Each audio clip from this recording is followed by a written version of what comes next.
저는 박선희입니다. 올해 62세죠. 지난해 12월 27년간 몸담았던 서울시 271번 버스 기사직에서 은퇴했어요. 1998년부터 2024년까지 매일 같은 노선을 달리며 승객들을 안전하게 모셨습니다. 은퇴식 날 회사에서 벽시계를 선물로 주더라고요. 27년간 시간을 지켜준 기사님께라는 문구가 새겨져 있었어요. 집에 돌아와 거실벽에 걸었는데 신기하게도 밤 11시 37분에 딱 멈춰버렸습니다. 남편 덕수 씨에게 시계가 고장났나 봐요라고 했더니 새 걸 또 사면 되지라며 무심히 넘어가더라고요. 하지만 저는 그 시계 소리가 계속 신경 쓰였어요. 27년간 버스 운전을 하다 보니 작은 소리에도 예민해진 습관이 있었거든요. 엔진 소리가 조금만 이상해도 바로 알아차리고 브레이크 패드가 살짝만 닳아도 느껴지는 그런 감각 말이에요. 그날 밤 덕수 씨가 갑자기 진지한 얼굴로 말했어요. 선희야, 이제 넌 쉬고 있으니까 집을 담보로 잠깐만 대출받자. 태진이 카페 오픈만 도와주면 나머진 내가 책임질게. 아들 태진이가 카페 창업을 꿈꾸고 있다는 건 알고 있었지만 우리 집을 담보로 잡는다니요. 저는 단호하게 거절했습니다. 안 돼요. 이 집은 우리가 27년 동안 모아서 산 거예요. 그걸 담보로 잡을 수는 없어요. 덕수 씨가 아이고 그러지 말고 한 번만 믿어봐. 카페 사업이 잘 되면 금방 갚을 수 있어라고 했지만 저는 흔들리지 않았어요. 버스를 운전할 때 가장 중요한 건 안전거리와 브레이크 타이밍이에요. 성급하게 앞차를 추월하려다 사고가 나고 브레이크를 늦게 밟으면 큰일이 나거든요. 이번 일도 마찬가지라고 생각했어요. 무작정 믿고 따라갔다가는 큰일 날 것 같았거든요. 그런데 덕수 씨 표정이 이상하더라고요. 제가 거절하자 잠깐 당황하는 기색이 보였어요. 마치 제가 당연히 동의할 줄 알았다는 듯한 표정이었죠. 그럼 생각해보자라고 하며 자리를 떴는데 뭔가 석연치 않았습니다. 1월 둘째 주 화요일 아침이었어요. 우편함에서 빨간 봉투를 꺼내는 순간 심장이 철렁 내려앉았습니다. 근저당 설정 통지서였거든요. 우리 집 주소에 제 이름으로 되어 있는데 저는 어떤 서류에도 도장을 찍은 적이 없었어요. 손이 떨리면서 봉투를 뜯어봤어요. 5천만 원 대출에 대한 근저당 설정이라고 적혀 있었습니다. 은행 직인도 선명했고 제 서명도 있었어요. 하지만 그 서명은 분명 제가 한 게 아니었습니다. 비슷하긴 했지만 미묘하게 달랐거든요. 덕수 씨를 불렀어요. 이게 뭐예요?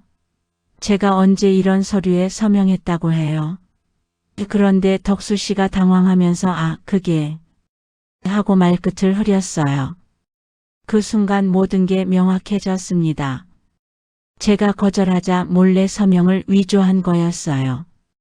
당신이 제 서명을 위조했군요. 제가 차갑게 말하자 덕수 씨가 위조가 아니라 대신 해준 거야. 어차피 집안일인데 뭐라고 둘러댔어요. 27년간 매일 아침 5시에 일어나서 밤 10시에 들어오는 생활을 하면서도 한 번도 큰 소리 낸 적 없는 저였는데 그날은 정말 화가 났어요. 집안일이라고 해서 남의 이름으로 서명해도 된다는 법은 없어요. 이건 범죄예요. 제가 목소리를 높이자 덕수 씨도 짜증을 냈어요. 아이고 뭘 그렇게 예민하게 굴어. 태진이 카페만 성공하면 다 해결돼. 그때 마침 아들 태진이가 들어왔어요. 상황을 듣더니 오히려 저를 타박했습니다. 엄마 아빠가 그래도 가족을 위해서 한 일인데 뭘 그렇게 호들갑을 떨어요. 어차피 엄마도 이제 쉬실 거고 우리도 애 생기면 방이 필요하잖아요. 이 기회에 집을 정리하는 게 어때요? 태진이 말을 듣고 있으니 온몸에 힘이 빠졌어요. 가족을 위해 27년을 일했는데 정작 그 가족들이 저를 이렇게 생각하고 있었다니요. 제가 번 돈으로 이 집을 샀고 제 이름으로 등기도 되어 있는데 마치 당연히 포기해야 할 것처럼 말하더라고요. 며느리 유리 씨도 거들었어요. 어머니, 어차피 저희가 모시고 살 거니까 집이 꼭 필요한 건 아니잖아요. 요즘 부동산 값도 많이 올랐으니까 팔면 좋은 값에 나갈 수 있을 거예요. 세 사람이 한 목소리로 집을 팔라고 하니까 저는 마치 가족들에게 둘러싸인 채 몰려가는 기분이었어요. 소파에 주저앉았어요. 다리에 힘이 들어가지 않았거든요. 27년간 운전대를 잡으면서도 이렇게 무력감을 느낀 적은 없었어요.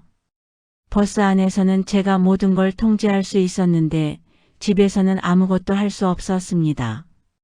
그날 저녁 늦게까지 세 사람이 이번 주 안에 지금 아니면 이라는 말을 반복했어요. 왜 그렇게 급하게 서두르는지 이상했습니다. 마치 시간에 쫓기는 사람들 같았어요. 현관에 걸린 손뜨개 장갑을 보면서 생각했어요. 문옥자 할머니가 이 상황을 보시면 뭐라고 하실까요? 다음 날 아침 덕수 씨는 연락도 없이 나가버렸어요. 휴대폰도 꺼두고요. 저는 혼자서 은행을 찾아갔습니다. 담당 직원에게 상황을 설명하니까 서류 접수 시각이 밤 11시 37분으로 되어 있네요 라고 하더라고요. 그 순간 소름이 돋았어요. 집에 있는 시계가 멈춘 시간과 정확히 일치했거든요. 덕수 씨가 제 서명을 위조해서 서류를 제출한 그 시각에 시계가 멈춘 거였어요. 우연이라고 하기에는 너무 정확했습니다. 은행 직원이 말했어요. 본인 서명이 맞는지 확인해 보시겠어요? 서명을 보니 분명 제 것과 비슷했지만 확실히 달랐어요. 덕수 씨가 평소 제가 서명하는 모습을 보고 따라한 것 같았습니다. 이건 제가 한 서명이 아니에요. 위조예요. 라고 말했더니 직원이 당황하더라고요. 집으로 돌아오는 길에 머리가 아팠어요. 27년간 새벽 첫 차부터 막차까지 운전하면서도 이렇게 지친 적은 없었어요. 버스 운전할 때는 아무리 피곤해도 승객들의 안전을 위해 정신을 바짝 차렸는데 이번에는 정말 힘이 빠졌습니다. 그날 밤 잠이 오지 않아서 무의식적으로 휴대폰을 켰어요. 버스 노선 앱이 저절로 눌러졌더라고요. 271번 첫차 시간을 확인하는 습관이 아직 남아 있었나 봐요. 새벽 5시 30분 첫차, 밤 11시 30분 막차. 27년간 외워서 몸에 밴 시간표였어요. 술을 마시고 싶었어요. 평생 술을 거의 안 마시던 제가 말이에요. 편의점에 가서 소주 한 병을 사들고 집에 왔는데 막상 따르려니까 손이 떨렸어요. 이러면 안 된다는 생각이 들었거든요. 27년간 무사고 운전을 해온 제가 이렇게 무너질 수는 없다고 생각했어요. 그때 휴대폰에 문자가 왔어요. 한도균 반장이었어요. 제가 신입기사 시절 교육했던 후배였는데 지금은 차량팀 반장이 되어 있었거든요. 기사님, 은퇴식 때 약속한 국밥 아직 못 사드렸습니다. 시간 되실 때 연락 주세요. 그 문자를 보고 있으니 눈물이 났어요. 가족들은 저를 이렇게 대하는데 직장 후배는 은퇴한 저를 아직도 기억하고 있다니요. 소주병을 싱크대에 부어버리고 도균이에게 답장을 보냈어요. 고마워요. 며칠 후에 연락드릴게요. 그날 밤 거실에서 멈춘 시계를 계속 바라봤어요. 11시 37분에서 멈춘 그 시계가 마치 제 인생도 그 시간에 멈춘 것 같았습니다. 하지만 버스 운전을 하면서 배운 게 있어요. 아무리 급한 상황에서도 침착함을 잃으면 안 된다는 것. 이번에도 마찬가지였어요. 차근차근 해결 방법을 찾아야 했습니다. 일주일 후 동주민센터를 찾아갔어요. 복지사인 장미라 씨가 시민안전교육 프로그램에 관심 있으시면 참여해보세요 라고 권했거든요. 기초 심폐소생술과 어르신 보행 안전교육이었어요. 처음에는 별 기대 없이 갔는데 교육을 받다 보니 재미있더라고요. 27년간 버스를 운전하면서 몸에 밴 위험 예측 습관이 도움이 됐어요. 강사가 어떤 상황에서 사고가 날 가능성이 높을까요? 라고 물었을 때 저는 바로 답할 수 있었거든요. 비 오는 날 횡단보도에서 우산 때문에 시야가 가려질 때, 버스 정류장 앞에서 뛰어나올 때, 신호등이 바뀌는 순간 서두르다가 넘어질 때요. 제가 답하니까 강사가 감히 남다르시네요. 혹시 관련 일을 하셨나요? 라고 물었어요. 27년간 버스 기사였어요. 제가 대답하니까 다른 교육생들이 관심을 보였어요. 아, 그래서 그렇게 잘 아시는구나. 버스 기사님들이 정말 고생 많으세요. 이런 말들을 들으니 기분이 좋았어요. 집에서는 무시당했지만 여기서는 제 경험을 인정받는 기분이었거든요. 교육이 끝나고 집에 돌아와서 현관을 정리했어요. 27년간 버스에 두고 다니던 비상망치를 신발장 구석에 숨겨둔 채로 살았는데 그날은 벽에 잘 보이는 곳에 단단히 고정했어요. 언제든 필요할 때 쓸 수 있도록 말이에요. 그 작은 행동이 뭔가 상징적이었어요. 제가 다시 제 인생의 핸들을 잡는다는 의미 같았거든요. 버스를 운전할 때도 브레이크와 핸들을 확실히 잡아야 안전하잖아요. 제 인생도 마찬가지라고 생각했어요. 저녁에 덕수 씨가 들어왔어요. 며칠째 연락 없이 나가 있던 차였는데 술 냄새를 풀풀 풍기면서 집 문제는 어떻게 할 거야? 라고 물었어요. 저는 차분하게 답했습니다. 위조 서명 문제부터 해결해야겠어요. 은행에 신고할 생각이에요. 덕수 씨가 화를 냈어요. 신고는 무슨 신고야? 가족끼리 해결할 문제지. 하지만 저는 흔들리지 않았어요. 오늘 안전교육을 받으면서 느낀 게 있었거든요. 위험한 상황에서는 감정적으로 대응하면 안 된다는 거. 차근차근 절차를 밟아야 한다는 거. 가족이라고 해서 불법이 허용되는 건 아니에요. 저는 제대로 해결할 거예요. 제가 단호하게 말하니까 덕수 씨가 당황하더라고요. 평소에 저와 다른 모습이었을 테니까요. 그날 밤 손뜨개 장갑을 꺼내서 손에 끼워봤어요. 따뜻했어요. 문옥자 할머니의 마음이 아직도 느껴졌습니다. 그 할머니처럼 누군가에게 따뜻함을 주는 사람이 되고 싶었어요. 가족들에게 배신당했지만 아직 세상에는 좋은 사람들이 많다는 걸 잊지 않으려고 했어요. 한도균 반장과 국밥집에서 만났어요. 기사님, 요즘 어떻게 지내세요? 라고 물었을 때 솔직하게 상황을 털어놨어요. 도균이가 깜짝 놀라더라고요. 그런 일이 있으셨다니요? 법적으로 문제 삼을 수 있는 일 같은데요.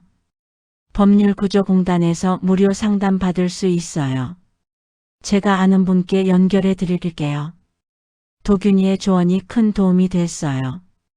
혼자서는 어떻게 해야 할지 막막했는데 이렇게 도와주는 사람이 있다니 고마웠습니다. 그러다가 문득 생각이 났어요. 27년간 제가 운전한 271번 버스의 단골 승객들 말이에요. 은퇴할 때 연락처를 주고받은 분들이 몇 명 있었거든요. 그분들과 함께 뭔가 해볼 수 없을까 하는 생각이 들었어요.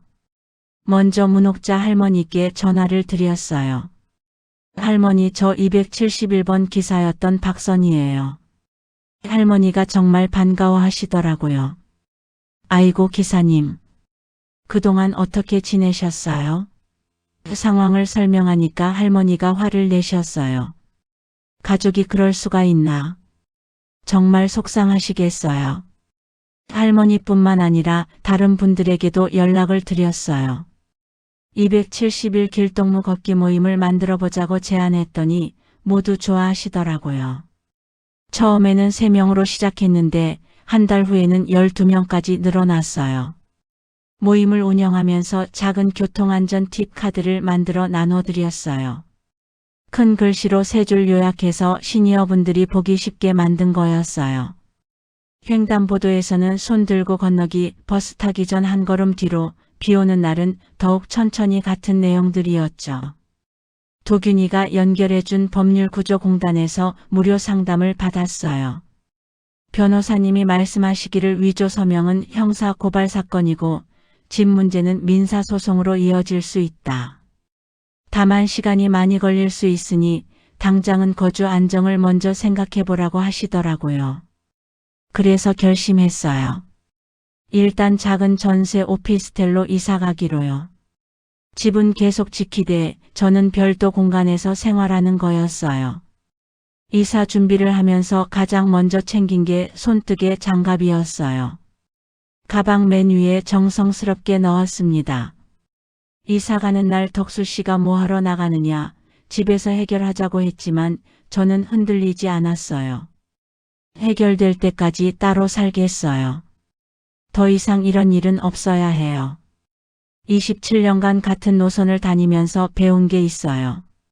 목적지가 정해지면 중간에 딴길로 새지 말고 끝까지 가야 한다는 거. 새로운 보금자리에서 첫날 밤을 보내면서 생각했어요. 비록 작은 공간이지만 여기서는 제가 주인이에요. 누구 눈치 보지 않고 제가 하고 싶은 일을 할 수 있어요. 자유로운 기분이었습니다. 3월 초순 비가 억수같이 내리던 날이었어요. 길동무 모임이 끝나고 집으로 돌아가는 길에 문옥자 할머니가 시장에서 돌아오시다가 횡단보도에서 넘어지셨어요. 신호가 바뀌는 순간이었는데 빗길에 미끄러지신 거였죠. 제가 바로 뛰어갔어요. 27년간 버스를 운전하면서 몸에 밴 반응이었어요. 우선 할머니를 안전한 자세로 눕히고 의식 상태를 확인했습니다. 할머니 괜찮으세요? 어디가 아프세요? 할머니가 다리가 아파요라고 하시는데 얼굴이 창백하시더라고요. 바로 119에 신고했어요. XX 사거리 횡단보도에서 82세 할머니가 넘어지셨어요. 의식은 있지만 다리 부상이 있는 것 같아요. 신고를 하면서도 한 손으로는 할머니가 비에 젖지 않게 우산을 받쳐들고 있었어요. 그때 생각난 게 며칠 전 받은 안전교육이었어요. 자동심장 충격기 사용법과 응급처치 요령을 배웠었거든요. 할머니 호흡을 확인하고 맥박도 재어봤어요. 다행히 생명에는 지장이 없어 보였어요. 비가 와서 손뜨개 장갑이 젖을까 봐 품 안에 넣고 할머니를 돌봤어요. 할머니가 기사님 추우시죠? 라고 하시는데 오히려 제가 따뜻했어요. 누군가를 도와드릴 수 있다는 게 이렇게 보람찬 일인지 몰랐어요. 119구급차가 도착하기까지 정확히 3분 걸렸어요. 그동안 저는 할머니와 계속 대화를 나누면서 의식을 잃지 않게 했어요. 할머니 병원 가시면 금방 나으실 거예요. 걱정하지 마세요. 구급대원들이 응급처치를 잘해주셨네요 라고 칭찬해 주시더라고요. 할머니가 병원으로 가시기 전에 제 손을 꼭 잡으시면서 고맙습니다. 기사님이라고 하시는데 눈물이 났어요. 27년간 버스 운전을 하면서 느꼈던 보람과 똑같았거든요. 누군가의 안전을 지켜드리는 일이 이렇게 의미 있는 일이라는 걸 다시 한번 깨달았어요. 며칠 후에 이 일이 지역 커뮤니티 온라인 게시판에 올라갔어요. 누군가가 목격하고 올린 글이었는데 271번 기사님, 은퇴해도 여전히 길잡이라는 제목이었어요. 댓글들을 보니까 27년 무사고 기사님 맞네요. 우리 동네 영웅 이런 내용들이 달려 있더라고요. 그 글을 보면서 가슴이 뜨거워졌어요. 집에서는 무시당하고 배신당했지만 세상에는 아직도 저를 기억해주고 인정해주는 사람들이 있다는 걸 알 수 있었어요. 제 자존감이 다시 살아나는 기분이었습니다. 그날 밤 문옥자 할머니께서 병원에서 전화를 주셨어요. 기사님 덕분에 큰 사고 안 났어요. 정말 고맙습니다. 할머니 목소리를 듣고 있으니 제가 올바른 길을 가고 있다는 확신이 들었어요. 가족들이 저를 배신했지만 저는 제 길을 계속 걸어가야겠다고 생각했습니다. 4월 어느 날 저녁 오피스텔 초인종이 울렸어요. 누군지 궁금해서 문을 열어보니 덕수 씨가 서 있더라고요. 몰골이 완전히 달라져 있었어요. 수염은 덥수룩하고 옷도 구겨져 있었죠. 그리고 무릎을 꿇더라고요. 선이야, 미안해. 내가 잘못했어. 나는 착취당한 거야. 태진이가 사기당했고 카페 사업도 망했어. 내가 아니면 다시 못 일어서. 덕수 씨가 울면서 매달렸어요. 평생 강한 척 살던 사람이 이렇게 무너진 모습을 보니 마음 한구석이 아프긴 했어요. 그때 아들 태진이도 함께 왔더라고요. 엄마 아빠도 벌 받았고 집도 결국 못 지켰잖아요. 우리 셋이 다시 시작해보면 안 될까요? 저도 정말 반성하고 있어요. 태진이도 많이 초라해진 모습이었어요. 하지만 저는 마음을 굳혔어요. 거실 벽에 걸린 시계를 봤어요. 11시 37분을 지나서 정상적으로 초침이 흘러가고 있더라고요. 그 시계가 멈췄던 시간은 덕수 씨가 제 서명을 위조했던 순간이었어요. 이제 그 시간은 지나갔어요. 나는 스스로의 브레이크를 지켰고 이제는 내 길을 간다. 동정으로는 동승할 수 없어. 제가 차분하게 말했어요. 27년간 버스를 운전하면서 배운 게 있어요. 안전거리는 생명과 직결된다는 것. 가족이라고 해서 예외는 없어요. 덕수 씨가 그럼 나는 어떻게 살라고 그래라고 울부짖었지만 저는 흔들리지 않았어요. 그건 당신이 해결할 문제예요. 저를 속이고 배신한 건 당신 선택이었잖아요. 태진이도 엄마가 너무 차갑다고 했지만 저는 문을 닫았어요. 문을 닫기 전에 덕수 씨 신발 위로 뭔가 떨어지는 걸 봤어요. 제 손에 들고 있던 손뜨개 장갑에서 물방울이 떨어진 거였어요. 비가 와서 젖었던 게 아니라 제 눈물이었을 거예요. 마지막 정이었나 봐요. 그날 밤 혼자 앉아서 생각했어요. 정말 제가 너무 차가운 걸까요? 하지만 27년간 버스를 운전하면서 깨달은 게 있어요. 감정에 휘둘려서 잘못된 판단을 하면 모든 승객이 위험해진다는 것. 가족관계도 마찬가지라고 생각했어요. 법률구조공단에서 연락이 왔어요. 위조 서명건으로 수사가 시작됐다고 하더라고요. 그리고 집 문제도 법원에서 해결될 것 같다고 했어요. 시간이 걸리더라도 제대로 된 결과가 나올 거라고 했습니다.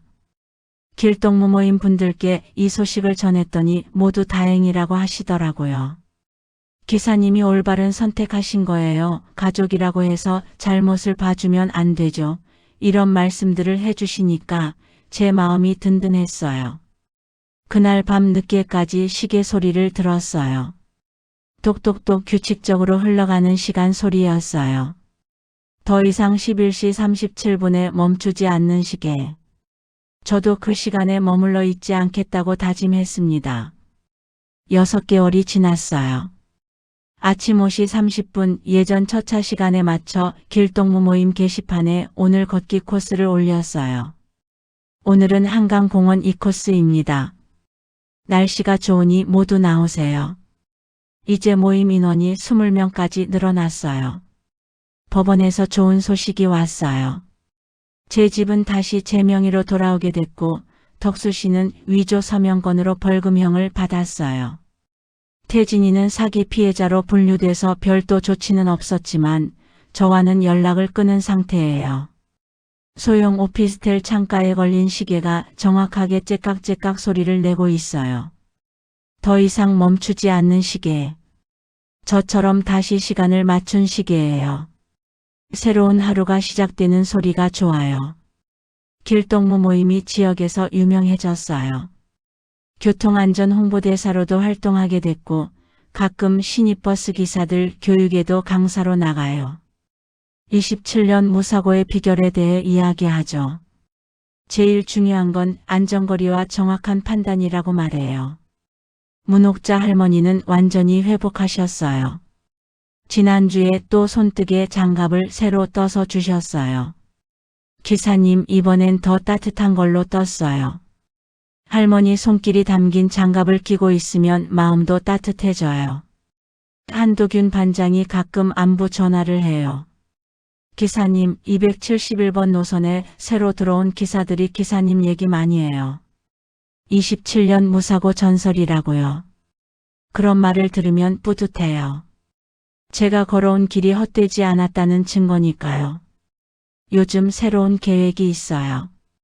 시니어 교통안전지킴이 자격증을 따는 거예요. 정식으로 어르신들께 안전교육을 할 수 있는 자격을 갖추고 싶어요. 나이가 들어도 배우고 성장할 수 있다는 걸 보여드리고 싶거든요. 가끔 덕수 씨와 태진이 생각이 나기도 해요. 미안한 마음도 들고요. 하지만 후회하지는 않아요. 제가 올바른 선택을 했다고 확신해요. 가족이라는 이름으로 저를 이용하려 했던 그들의 잘못이 더 컸으니까요. 오늘도 새벽 5시 30분에 일어났어요. 27년간 몸에 밴 습관이에요. 하지만 이제는 다른 사람을 위해서가 아니라 저를 위해서 일어나는 거예요. 제가 정한 시간표대로 제 인생을 운전하는 거죠. 거울을 보면서 생각했어요. 나는 오랫동안 사람들을 태워보냈다. 이제는 나 자신을 태운다. 나의 둘째 인생은 정시에 출발한다. 62세 박선희의 새로운 노선이 시작되었어요. 목적지는 행복입니다.